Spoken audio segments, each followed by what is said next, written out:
नमस्कार छात्रों, आशा करता हूँ कि आप सभी ठीक होंगे। इस वीडियो के माध्यम से हम जो दूसरा सेमेस्टर का जो सिलेबस है, हिंदी सिलेबस, इसे समझने का कोशिश करेंगे। इस जो पूरे सिलेबस को पढ़ने से आपको 3 क्रेडिट पॉइंट्स मिलेंगे और इस जो पाठ्यक्रम का नाम है हिंदी पद्य साहित्य। आप जैसे स्क्रीन पर देख रहे होंगे, मतलब इस जो पाठ्यक्रम को हमें 5 इकाइयों में बांटा गया है। इकाई 1, 2, 3, 4, 5, जैसे अंग्रेजी में यूनिट 1, 2, 3, 4 कहते हैं। फिर जैसे ही मतलब इसमें जितने भी पार्ट हैं, मतलब लेसन्स, मतलब इस पाठ्यक्रम को हम लोग 14 भागों में बांट सकते हैं। अगर प्लान बनाना है तो, अगर आप लोग योजना बनाना चाहे तो 14 अलग अलग पाठों में आप लोग बांट सकते हैं। पहले में हम लोग देखेंगे, पहली इकाई में प्राचीन कविता है, मतलब जैसे अंग्रेजी में ओल्ड पोइट्री कहते हैं। इस जो ओल्ड पोइट्री में हम लोग कबीरदास जी के कुछ दोहे पढ़ते हैं, 5 दोहे, मतलब इसमें सामाजिक संदेश दिया गया है, उसको हम समझने का कोशिश करेंगे। और दूसरा वाला पाठ है सूरदास जी का बाल वर्णन, जो श्री कृष्ण के बारे में सूरदास जी ने मतलब कुछ पद लिखे हैं, मतलब उसमें जो बाल वर्णन किया गया है, मतलब उसमें लयात्मकता है, मतलब अनुतान, बलाघात, मतलब कविता को किस तरह पढ़े जाता है, मतलब किस तरह वाचन किया जाता है, मतलब उसे हम लोग समझेंगे। और तीसरे पार्ट में तुलसीदास के 5 दोहे पढ़ेंगे। इसमें भी सामाजिक वर्णन है, मतलब समाज को जो अच्छा संदेश दिया गया है, मतलब दोहे के माध्यम से उसे समझने का कोशिश करेंगे। फिर दूसरा इकाई मतलब आधुनिक कविता, जो अंग्रेजी में मॉडर्न पोएट्री कहते हैं, आधुनिक काल के रूप में ऑलरेडी आपने जो प्रथम सेमेस्टर में पढ़ चुके हैं, उसी को फिर से यहाँ पर मॉडर्न पोएट्री के नाम से, आधुनिक कविता के नाम से इकाई 2 में रखा गया है। इसमें हम कुछ नए जो आधुनिक कवि है, मतलब जो 1900 सदी के, मतलब 19वीं सदी के जो कुछ कवि, मतलब छायावाद हो गया, प्रगतिवाद हो गया, मतलब इसमें कुछ कवि, मतलब जो प्रमुख कवियों के मतलब कविताओं को हम पढ़ेंगे, मतलब उनका योगदान और उससे आकलन भी किया जाएगा। मतलब उनमें से हैं, पहले में आते हैं 1850 के आसपास, मतलब 1850 के आसपास, मातृभाषा जो कविता है, मतलब इसके लेखक श्री भारतेंदु हरिश्चंद्र जी, मतलब उनके 5 दोहे पढ़ेंगे।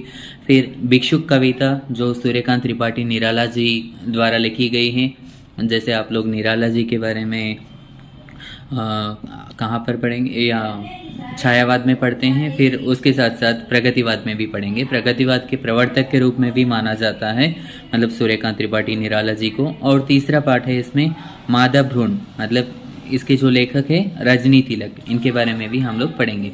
फिर उसके साथ साथ सामान्य निबंध, मतलब जैसे जनरल एसेस बोलते हैं, मतलब विद्यार्थी और अनुशासन जैसे डिसिप्लिन के बारे में पढ़ेंगे। फिर विश्व भाषा के रूप में हिंदी, मतलब वर्ल्ड में हिंदी का क्या पोजीशन है, मतलब विश्व हिंदी दिवस भी आने वाला है, जनवरी 10 तारीख मनाया जाता है, मतलब वर्ल्ड हिंदी डे, उसके बारे में भी हम लोग समझेंगे। मतलब विश्व भाषा के रूप में हिंदी जैसे तीसरे स्थान पर है, थर्ड, मतलब पहले जो मॉन्ड्रिन लैंग्वेज बातचीत करते हैं वर्ल्ड में सबसे ज़्यादा, फिर उसके बाद अंग्रेज़ी, फिर उसके बाद हिंदी, फिर स्पेनिश हो गया, फिर जर्मन, मतलब जितने भी अलग अलग भाषाएं हैं उसमें से हिंदी का क्या स्थान है हम लोग समझने का कोशिश करेंगे।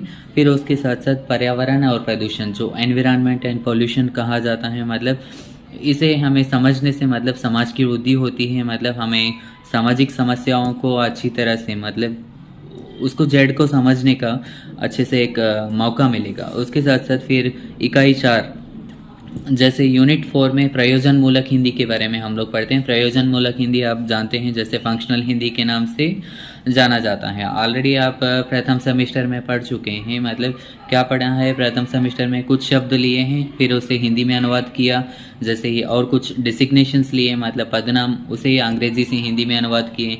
ऐसे ही मतलब ऑलरेडी आप कुछ पर्सनल लेटर्स कैसे बनाना जानते हो, फिर ऑफिशियल लेटर्स कैसे बनाते हैं ये भी जानते हैं प्रथम सेमेस्टर में।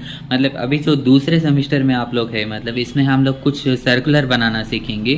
सर्कुलर को हिंदी में जैसे परिपत्र कहा जाता है, फिर उसके साथ साथ मेमो जैसे ज्ञापन कहा जाता है, जैसे कार्यालय ज्ञापन के रूप में आप लोग जानेंगे। फिर तीसरा वाला है अधिसूचना, मतलब कोई भी आपको नौकरियां निकलते हैं तो मतलब उससे संबंधित कुछ नोटिफिकेशंस जारी किए जाते हैं, इसे हिंदी में हम लोग अधिसूचना कहते हैं। परिपत्र, फिर ज्ञापन, फिर अधिसूचना, मतलब ये तीनों कैसे बनाते हैं, फिर उसका नमूने के साथ हम लोग सीखेंगे। नमूना मीन्स एक मॉडल होता है, कैसे बनाएंगे मॉडल बना करके सीखेंगे। फिर जो सरकारी पत्र बोलते हैं गवर्नमेंट के जो लेटर्स, वो भी किस तरह बनाए जाते हैं, उसमें भी कुछ नया नहीं है। मतलब ऑलरेडी जो आप लोग ऑफिशियल लेटर्स बनाना सीखे हैं और पदनाम आप लोग जानते हैं, उसी पदनाम को इस्तेमाल करते हुए हम लोग सरकारी पत्र बनाना सीखेंगे।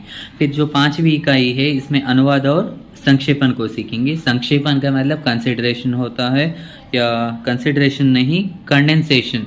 मतलब जो बड़े बड़े पैराग्राफ होते हैं उसे हम लोग छोटा करना चाहिए। मतलब फिर उसका अर्थ में भी, अर्थ को नहीं बिगाड़ना है, मतलब जो उसका मीनिंग को डैमेज नहीं करना है, फिर भी साइज को कम करना पड़ेगा। इसे संक्षेपण कहा जाता है। फिर उसके साथ साथ अनुवाद, मतलब 2-3 भाषाओं में अनुवाद सीखेंगे, जैसे अंग्रेजी से हिंदी में अनुवाद कैसे किया जाता है, फिर तेलुगु से हिंदी में अनुवाद कैसे किया जाता है। मतलब इससे पहले आप लोग पढ़ चुके हैं इस विषय को प्रथम सेमेस्टर में, लेकिन वहाँ पर क्या हुआ था, सिर्फ आप वर्ड्स का ट्रांसलेशन किए थे, कुछ शब्द लिए थे, वोकैबुलरी को आपने ट्रांसलेट किया था प्रथम सेमेस्टर में। लेकिन दूसरे सेमेस्टर में क्या होगा, आप लोग सेंटेंसेस, मतलब जो पद बोलते हैं, नहीं तो वाक्य बोलते हैं, मतलब सेंटेंसेस 5 वाक्य लेंगे उदाहरण के लिए। इस जो 5 वाक्यों को हमने हिंदी में कैसे अनुवाद करते हैं सीखेंगे। अनुवाद करते समय कुछ समस्याएं आएंगी, उस समस्याओं को भी हम लोग हल करेंगे।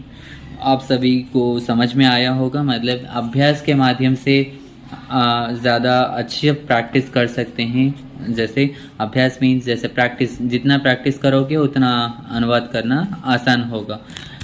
आप सभी को बहुत बहुत धन्यवाद, मतलब अंत तक देखने के लिए। आपके पास जो भी कुछ डाउट्स होंगे तो आप पूछ सकते हैं, मतलब कोई भी राय है तो आप लोग सजेशंस देना है तो, नहीं तो कुछ कमेंट्स कर सकते हैं, नहीं तो कुछ प्रश्न है तो वो भी पूछ सकते हैं। मतलब पाठ्यक्रम आपको मैं फ़ोटोकॉपी पहुंचा देता हूं। फिर उसके साथ साथ एक और है, मतलब जो मॉडल पेपर का कुछ एक नमूना है, पैटर्न, मतलब कहाँ कहाँ से कितने प्रश्न आएंगे, मतलब किस तरीके से पूछा जाएगा, मतलब जैसे एनोटेशन से, मतलब कितने छोटे प्रश्न होंगे, बड़े प्रश्न, लघु प्रश्न और दीर्घ प्रश्न, और इसका सबका एक पैटर्न बना है। इसे भी मैं आपको उपलब्ध करवा देता हूँ और डिपार्टमेंट से भी आप प्राप्त कर सकते हैं, नहीं तो ऑनलाइन में भी आप लोग प्राप्त कर सकते हैं। ठीक है, धन्यवाद। फिर अगले वीडियो में हम मिलेंगे।